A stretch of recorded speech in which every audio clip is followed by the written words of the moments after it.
નમસ્કાર વિદ્યાર્થી મિત્રો, હું છું આર્યન પટેલ અને તમે જોઈ રહ્યા છો ક્લેવર એકેડમી યુટ્યુબ ચેનલ. તો આજના વિડીયોની અંદર આજે આપણે જોવાના છીએ ડેટા એનાલિસિસનો ફૂલ રોડમેપ્સ જોવાના છીએ. તો ઝીરોથી લઈને નેક્સ્ટ લેવલ સુધી એડવાન્સ સ્કિલ્સ તમે કેવી રીતે શીખી શકો છો, કઈ કઈ સ્કિલ્સ તમારે શીખવાની છે, તમે કેવી રીતે ડેટા એનાલિસિસની જોબ્સની અંદર પ્રવેશ કરી શકો છો, તમને પહેલાં ઇન્ટર્નશિપ કેવી રીતે મળશે, તમામ માહિતી આ વિડીયોની અંદર આપણે જોવાના છીએ. તો વિડીયોને એન્ડ સુધી જોતા રહેજો. તો ચલો વિદ્યાર્થી મિત્રો, તમારો ટાઈમ વેસ્ટ ન કરતા વિડીયોની શરૂઆત કરીએ. તો ચલો ફટાફટ અહીંયા જોઈ લઈએ ડેટા એનાલિસિસનો રોડમેપ આપણી જોડે પડ્યો છે. જો તમારે શીખવું હોય તો નીચે કમેન્ટ્સમાં કરજો. આવી આપણે 50 કમેન્ટ્સ જોઈએ છે. કેટલી? 50 કમેન્ટ્સ આવી તો આપણે ડેટા એનાલિસિસનો આખો કોર્સ એટલે કે આખું તમામ વસ્તુ એકદમ શુદ્ધ ગુજરાતીની અંદર તમને એક્સપ્લેન કરવા આપણે રેડી છે. ઓકે, એકદમ ફ્રી ઓફ કોસ્ટ. હવે જો આપણે પહેલાં જોઈ લઈએ કે તમારે શીખવાનું શું છે. તો પહેલાં તમારે ફાઉન્ડેશન શીખવું પડશે. ફાઉન્ડેશન એટલે કે બેઝિક ડેટા, કે ડેટા શું હોય, ડેટા ક્યાંથી આવે, ટાઈપ્સ ઓફ ડેટા, બરાબર, ડેટા એનાલિસિસનો રોલ શું હોય, ડેટા એનાલિસિસ કરે શું, પછી તમારે ટૂલ્સની અંદર કયા શીખવાના છે, એક્સેલ, SQL, પાવર BI, બરાબર. આ બધું તમારે બેઝિક છે, બરાબર. એટલે કે આમ તો હું તમને કહી દઉં, ડેટા એનાલિસિસનો રોલ એવો હોય કે જે ડેટા હોય, જેમ કે સેલ્સ ડેટા છે, કોઈ પ્રોડક્ટ્સની અંદર જે સેલ્સ ડેટા ઇન્ક્રીઝ નહીં થઈ રહ્યો, ડિક્રીઝ થઈ રહ્યો છે, એટલે કે દુકાન જે છે એ નુકસાનમાં જઈ રહી છે, તો એનો જે સેલ્સ વધારવા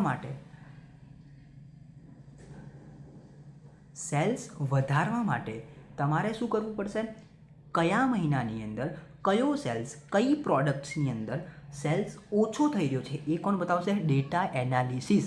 અને આગળ આ સેલ્સને વધારવા માટે શું કરવું જોઈએ, એ બી કોણ બતાવશે? Data analysis. સમજી ગયા? ડેટા એનાલિસિસનો રોલ શું હોય? ઓકે, હવે બીજું આપણું ફાઉન્ડેશન પત્યા પછી બીજું તમારે મેથેમેટિક્સ. ફાઉન્ડેશનમાં તમારે બેઝિક નોલેજ, થિયરી બધું જાણવાનું કે ડેટા શું હોય ને બધું. ઓકે, મેથેમેટિક્સ તમારે શીખવું પડશે. મેથેમેટિક્સ એટલે કે મીન. હવે મીન શું હોય? તો મીન, મીડિયન, મોડ, આ તો તમારે શીખવું જ પડશે. કેમ? કારણ કે જેમ કે 5 સ્ટુડન્ટ છે, 5 સ્ટુડન્ટ્સના જે માર્ક્સ છે 10, 20, 30, 40, 50, બરાબર. આવી રીતે જે માર્ક્સ છે તો આ બધાના ટોટલ કરી દેવાના, સરવાળો કરી દેવાનો. 10 + 20 + 30 + 40 + 50, આનો તમે સરવાળો કરશો એટલે તમને મળશે એવરેજ. એ શું થઈ ગઈ? મીન, સરેરાશ. એ શું થઈ ગયું? તમારું મીન. ખબર પડી ગઈ? મીડિયન. હવે મીડિયન જેમ કે અહીંયા 10, 20 છે, 30 છે, 40 છે અને 50 છે, બરાબર. હવે વચ્ચેની જે છે આ 10, 20, આ 2 અને આ 2, એમાંથી વચ્ચેની સંખ્યા કઈ છે? 30. એ તમારું શું થઈ જશે? મધ્યક, મીડિયન, બરાબર. સમજ્યા? અને મોડ, બહુલક. બહુલક એટલે શું? કે એની અંદર તમારે સૌથી વધારે વાર રિપીટ થતી હોય. જેમ કે 5 છોકરાના માર્ક્સ અહીંયા આપેલા છે, 10, 20, 20, 30, 40 અને 50, 6 છોકરાના, બરાબર. તો અહીંયા સૌથી વધારે વાર રિપીટ કઈ થઈ? 20 સંખ્યા રિપીટ થઈ. એ શું થઈ ગયું? બહુલક. તો આવી રીતે આપણે ડીપમાં નહીં જઈએ, મેં તમને ખાલી કીધું mean, median, mode, range, percentage. આ પર્સન્ટેજ જે છે એ બહુ ઇમ્પોર્ટન્ટ છે. સેલ્સની અંદર જે સેલ્સનું જે પરફોર્મન્સ હોય એનું એનાલિસિસ કરવા માટે પર્સન્ટેજ યુઝ થાય છે, બરાબર. Variance, standard division, probability. આ પ્રોબેબિલિટી બી ઇમ્પોર્ટન્ટ છે. કેમ કે હવે જે સેલ્સ એનો ઇન્ક્રીઝ ના થતો હોય, ડિક્રીઝ થતો હોય, એ તમને કે તમે ડેટા એનાલિસિસ તો આપી દીધું, આગળ શું કરવું એ તમારી શક્યતા કોણ બતાવશે? પ્રોબેબિલિટી. ક્વાર્ટાઇલ્સ, કોરિલેશન, આ બધું તમારે શેમાં શીખવાનું છે? આપણે મેથેમેટિક્સની અંદર. આપણે આખો મેથેમેટિક્સ બી બનાવીશું. નીચે ખાલી તમારે 50 કમેન્ટ્સ કરવાની છે. આખો મેથેમેટિક્સનો ભાગ, એક્સેલ, SQL, પાવર BI, બીજું બધું જ તમને અહીંયા શીખવાડવામાં આવશે. જો તમારે ડેટા સાયન્સ કરવું હોય તો બી નીચે કમેન્ટ્સમાં પણ 50 થી 100 કમેન્ટ્સ આવી જોઈએ. ઓકે, ચલો આપણે એક્સેલ જોઈ લઈએ. હવે એક્સેલની અંદર તમારે બેઝિક ફોર્મ્યુલાસ જેમ કે સમ, એવરેજ, કાઉન્ટ ઓફ, એ બધી તમારી બેઝિક છે. મિનિમમ, મેક્સિમમ જે તમે શીખી રહ્યા, બરાબર, તમને આઈ હોપ આવડતી હશે. અને તમારી એ જે વચ્ચેની ફોર્મ્યુલા આવે કે વી લુકઅપ એક્સ લુકઅપ એ વાળી તમારી વચ્ચેની ફોર્મ્યુલા, પછી તમારી એડવાન્સ ફોર્મ્યુલા થઈ ગઈ sorting, filtering, conditional formatting, pivot table. હવે આ પાઇવોટ ટેબલ જે છે એ જેમ કે બહુ મોટી કંપનીનો એક ડેટા હોય, જેમ કે એ કંપની તમામ વિસ્તારમાં કામ કરતી હોય, કયા સિટીની અંદર એનો કઈ પ્રોડક્ટ્સ ઓછી વેચાઈ રહી છે. જેમ કે આઈફોનવાળાને જાણવું હોય કે કયા સિટીની અંદર, બેંગ્લોરની અંદર, મુંબઈની અંદર કેટલા આઈફોન વેચાઈ રહ્યા છે, તો એ મોટા ડેટાને પાઇવોટ ટેબલ કાં તો પાઇવોટ ચાર્ટ એનો ઉપયોગ કરશે, તો એને ખબર પડી જશે ફટાફટ વિઝ્યુઅલ્સના માધ્યમ દ્વારા. સમજ્યા? Okay. Data validation, remove duplicates, text functions, dashboard.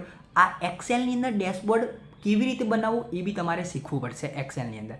Okay, તો આ બધું તમારે એક્સેલની અંદર શીખવાનું છે. હવે આપણે વાત કરી દઈએ એસક્યુએલ.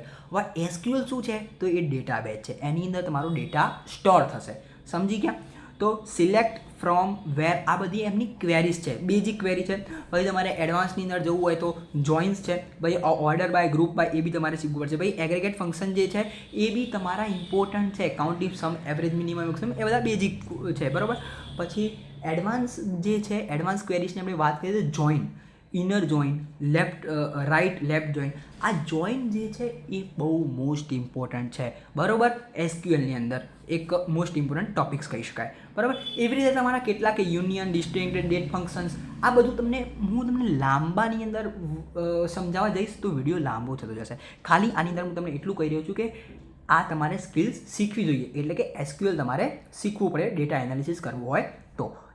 એક્સેલ થઈ ગયું, એસક્યુએલ થઈ ગયું, બરાબર. પછી એક મેથેમેટિક્સ થઈ ગયું. ઓકે, હવે જોઈ લઈએ ડેટા ક્લિનિંગ. ડેટા ક્લિનિંગ બી કરવું જરૂરી છે. જેમ કે કોઈ આખો ડેટા ભેગો છે, એની અંદર અડધી મિસિંગ વેલ્યુ છે, એટલે કે અડધી ખાલી કોલમ રહી ગઈ છે, કોલમ ખાલી થઈ ગઈ છે, એટલે એને આપણે લાઇનસર ગોઠવવી પડશે, સ્ટ્રક્ચરમાં ગોઠવવી પડશે. કાં તો કોઈ જે વેલ્યુ જે છે એ રિમૂવ થઈ ગઈ છે, તો એ બધું તમારે આપણે સ્ટ્રક્ચરમાં કરવું પડશે. કાં તો કોઈ જે વેલ્યુ જે છે 2 વાર, એટલે કે જે વેલ્યુ જે છે 2 વાર લખાઈ ગઈ છે, એટલે કે ડુપ્લિકેટ વેલ્યુ થઈ ગઈ છે, તો એ ડુપ્લિકેટ વેલ્યુને બી આપણે રિમૂવ કરવી પડશે. તો આપણે ડેટાને, જે રો ફોર્મેટમાં ડેટા હોય એને આપણે સ્ટ્રક્ચરમાં કન્વર્ટ કરવો પડશે પહેલાં તો ડેટા, એટલે એને શું કહેવાય? ડેટા ક્લિનિંગ અને પ્રિપરેશન. તો એના માટે આ બધું તમારે કરવું પડશે. ઓકે, વાત કરી દઈએ ડેટા એનાલિસિસ. હવે ડેટા એનાલિસિસનો મેં તમને પહેલાં જ રોલ કહી દીધો. ડેટા એનાલિસિસનો રોલ શું હોય? કંપનીની અંદર એને બતાવવાનું હોય કે આ સેલ્સ કઈ સિટીની અંદર, આ પ્રોડક્ટ્સ કયા મહિનાની અંદર કેટલા ફોન વેચાયા, એ કોણ બતાવશે? Data analytics. તો એની અંદર આ બધું થિયરી તમારે કરવી પડશે. ડિસ્ક્રિપ્ટિવ એનાલિસિસ કોણ છે, trend analysis, comparative analysis, time series analysis, segmentation analysis, business career case studies, આ બધું તમારે થિયરી રોલ કહી શકાય. તમને નોલેજ માટે આ બધું તમારે જાણવું જરૂર છે, બરાબર. આ બધા એનાલિસિસના અલગ અલગ રોલ છે, બરાબર. આ અલગ કામ કરે, આ અલગ કામ કરે, આ અલગ કામ કરે, બરાબર. ઓકે, હવે વાત કરીએ ડેટા વિઝ્યુલાઇઝેશન. હવે ડેટા વિઝ્યુલાઇઝેશન મેં તમને પહેલાં જ કીધું, બહુ મોટો ડેટા હોય તો એને જાણવા માટે આપણે શેની જરૂર પડતી હતી આગળ? Pivot table, pivot chart. હવે એક ચાર્ટની બી જરૂર થાય. ચાર્ટના બધા ટાઈપ્સ છે, બાર ગ્રાફ, લાઇન ગ્રાફ, પાઈ ચાર્ટ, સ્કેટર ગ્રાફ, બરાબર. આ બધા છે ચાર્ટ. ચાર્ટની બી તમારે જરૂર પડશે. પછી મેં તમને કીધું કે તમારે એક્સેલની અંદર ડેશબોર્ડ બનાવતા શીખવું પડશે, એક્સેલની અંદર ચાર્ટ્સ બનાવતા શીખવું પડશે. પછી પાવર બીઆઈ બી તમારે શીખવું હોય તમે શીખી શકો છો. ઓકે, પછી તમારે આની અંદર તમે વિઝ્યુઅલ્સ ક્રિએટ કરી શકો છો. એક્સેલની અંદર સ્લાઇસર, ફિલ્ટર્સ, આ બધા તમે ફંક્શન શીખી શકો છો, બરાબર. પછી પાવર બીઆઈ, તમારે આ પાવર બીઆઈ જે છે એ તમે શીખી લેશો તો ડેટા એનાલિસિસનું સૌથી ઇમ્પોર્ટન્ટ ટૂલ્સ તો આમ તો એક્સેલ છે, એસક્યુએલ છે, બરાબર. અને એક બીજું થઈ જશે તમારું પાવર બીઆઈ, એ બી શીખવું જરૂરી છે. ઓકે, હવે એડવાન્સ ટૂલ્સની આપણે વાત કરીએ તો એડવાન્સ ટૂલ્સની અંદર પાવર બીઆઈ તો આપણે ઇન્ટ્રોડક્શનમાં કહી દીધું, પણ પાવર બીઆઈની અંદર એક ડેક્સ ટૂલ્સ આવે, ડીએક્સ, મેજર્સ, કેલ્ક્યુલેટર કોલમ્સ, આ બી શીખવું તમારે જરૂરી છે. પછી ટેબ્લ્યુને તમે ઓપ્શનમાં રાખી શકો છો, બરાબર. ટેબ્લ્યુનું ખાલી બેઝિક ઇન્ફોર્મેશન, ટેબ્લ્યુ શું આ કામ કરે એવું તમે રાખી શકો છો. પણ સૌથી પહેલાં તમારે શું કરવાનું છે, એક્સેલ, એસક્યુએલ, મેથેમેટિક્સ, જે મેથેમેટિક્સ મેં તમને બતાવ્યું એ, અને એક અત્યારે મેં તમને કીધું એ આયરો પાવર બીઆઈ. ઓકે. પછી જો તમને પ્રોગ્રામિંગ લેંગ્વેજની અંદર રસ હોય, ઇન્ટરેસ્ટ હોય તો પાયથોન શીખી શકો છો. ડેટા એનાલિસિસ માટે મોસ્ટ ઇમ્પોર્ટન્ટ લાઇબ્રેરીઝ છે પાંડા, નમપાય અને મેટપ્લોટલિબ, બરાબર. અહીંયા ઇન્ક્લુડ નથી કરી, પણ તમે ઇન્ક્લુડ કરી શકો છો. પછી તમારે બેઝિક નોલેજ તમને એપીઆઈનું હોવું જોઈએ, એપ્લિકેશન પ્રોગ્રામ ઇન્ટરફેસ, એપીઆઈ શું કામ કરે ને એ બધું. Okay.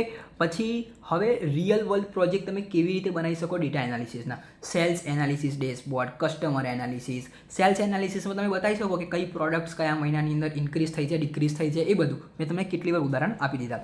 HR analytics dashboard, financial analysis, marketing campaign analysis, આ બધા તમે તમારા જે ડેશબોર્ડ જે બનાવો, કોઈ બી પ્રોજેક્ટ્સ બનાવો, એ તમારું ગીટહબનું એકાઉન્ટ હોય તો હું તો કહું ગીટ આ બંને શીખી લેજો, અને ગીટહબ એકાઉન્ટમાં તમે આ નાખી શકો છો, અને પોર્ટફોલિયોમાં બી તમે નાખી શકો છો. અને સ્ટ્રોંગ, ખાસ કરીને કહું છું, સ્ટ્રોંગ રિઝ્યુમ બનાવજો. અહીંયા દેખો વાત કરેલી છે આપણે બિલ્ડ યોર કરિયરની અંદર સ્ટ્રોંગ પોર્ટફોલિયો બનાવવાનું, સ્ટ્રોંગ રિઝ્યુમ બનાવવાનું રહેશે, સ્ટ્રોંગ લિંક્ડઇન પ્રોફાઇલ બનાવવાની રહેશે, બરાબર છે. અને તમારે એસક્યુએલ, એક્સેલ માટે અને પાવર બીઆઈ માટે ઇન્ટરવ્યૂમાં પૂછાતા હોય એવા કેસેન બી તૈયાર કરવાના રહેશે. એ જ્યારે તમે કરશો એટલે તમને આવડી જશે. અને ChatGPTની અંદર મથતું રહેવાનું, તૈયાર કરતું રહેવાનું. હવે એક સક્સેસ ફોર્મ્યુલા કહી દઉં, તમારો ડેટા એનાલિસિસ શીખવાનો લાસ્ટ ફોર્મ્યુલા, એટલે કે આપણો સક્સેસ ફોર્મ્યુલા. એ શું છે? Learn concept clearly. જો તમે કોન્સેપ્ટ સમજતા હોય, ડેટા એનાલિસિસને બધા કોન્સેપ્ટ સમજતા હોય તો ક્લિયરલી સમજવાના, ડીપમાં સમજવાના. જે બી વિડીયો જોતા હોય જો તમે મને કહેશો તો હું તમને એકદમ ગુજરાતીમાં ક્લિયર શબ્દોની અંદર એકદમ ડીપ નોલેજ સાથે તમને પ્રોવાઈડ કરીશ. નીચે ખાલી કોમેન્ટ્સ કરી દેજો.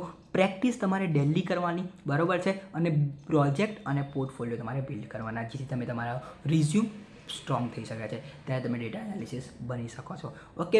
એક ટાર્ગેટ બનાવી દેવાનો કે આ મંથની અંદર મારે આ સ્કિલ શીખવી છે. ઓકે. તો વિદ્યાર્થી મિત્રો, આ એકદમ સંપૂર્ણ આખો મેં તમને સમજાવી દીધો. આખો તમારે સ્ક્રીનશોટ લેવો હોય તો લઈ લેજો.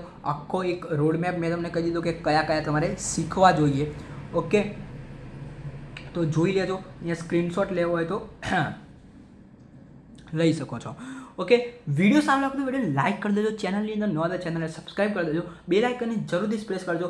મળીશું હવે નેક્સ્ટ વિડીયોમાં. ત્યાં સુધી good bye, take care, all the best.